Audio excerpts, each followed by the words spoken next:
እናት ልጇን የምትረሳበት ጊዜ አለ። እናት በልጇ ላይ ጠላት ሆና የምትነሳበትም ጊዜ አለ። ብዙ ተመልክተናል፣ አይተናል። መቼም እግዚአብሔር ይሰውረን። ይሆናል። ነገር ግን እርሷ ትረሳ ይሆናል፣ እኔ ግን አረሳሽም። በሌላ ስፍራ ላይ ምን ይላል? እግዚአብሔር ሰው አይደለም ይላል። ማለት ነው ደካማ አይደለም። እግዚአብሔር ባህሪው የሚቀያየር አይደለም፣ የሚለዋወጥ አይደለም። እግዚአብሔር ምሕረቱን ከኛ የሚመልስ አይደለም፣ ይቅርታውን ከኛ የሚመልስ አይደለም እግዚአብሔር አምላካችን። ስለዚህ ወደ መጀመሪያው ነገር እንምጣ። እዚህ ቦታ ላይ እናት የተጠቀሰችው ግን አለ ምክንያት አይደለም። ይህንን ማወቅ አለብን። በምድር ላይ ላለ ፍቅር ዋናው ሃይስት ማለት ይቻላል በሰዎች ሰዋዊ በሆነው ግንኙነት የእናት ፍቅርን የሚተካ ምንም ነገር የለም። እናት ለልጇ ሁሉን ነገር የምትሆን ናት፣ ሟች ናት። ውሱን በሆነው ነገር ማለት ነው፣ ኢምፐርፌክት በሆነው ፍጹማዊ ባይደለው ዓለም ላይ የእናት ፍቅር እጅግ የመጨረሻ ደረጃ ላይ የሚቀመጥ ነው። ነገር ግን እግዚአብሔር ከዚያ በላይ በዘላለም ፍቅሩ የሚወደን አምላክ ነው።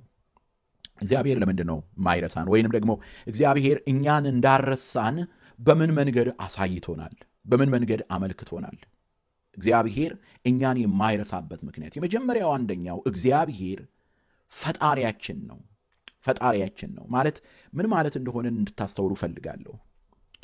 እኛ ያልነበርንበት ዘመን ነበረ። አንዳንዴ ስንጨነቅ፣ እንዳንታረቅ ሆነን ስንጣላ፣ እንቅልፍ እንኳን እንዳይወስደን አድርጎ ሲረብሸን ጥቂቱ ነገር፣ መናኛ የሆነው ነገር፣ ከንቱ የሆነው ነገር ልክ በቃ ከጥንት ጀምሮ የነበርን ከዘላለም ጀምሮ የነበርን አድርገን ነው የምናስበው። አይደለም።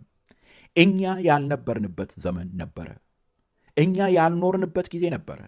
ስለዚህ በእያንዳንዳችን ሕልውና ውስጥ በእያንዳንዳችን መኖር ውስጥ የእግዚአብሔርን ጸጋ የእግዚአብሔርን ምሕረት እናያለን።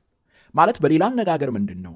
ዛሬ የተጨነቅንበት ነገር ሲመለስ አይደለም የእግዚአብሔር ጸጋ የሚረጋገጠው። ዛሬ የጸለይንበት ነገር ሲመለስ አይደለም የእግዚአብሔር ጸጋ የሚረጋገጠው። እኔና እናንተ መኖራችን በዚህ ምድር ላይ የእግዚአብሔር የጸጋው ምስክር ነው። ለእርሱ ምሕረት፣ ለእርሱ ይቅርታ እኔና እናንተ መኖራችን የእርሱ ምስክር ነው።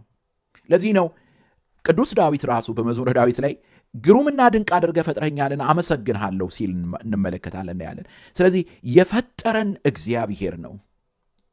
ይሄ ነው አንዱ ልንገነዘበው የሚገባን ይሄን ነው። እኛ አሳስበን አይደለም የፈጠረን እግዚአብሔር አምላክ።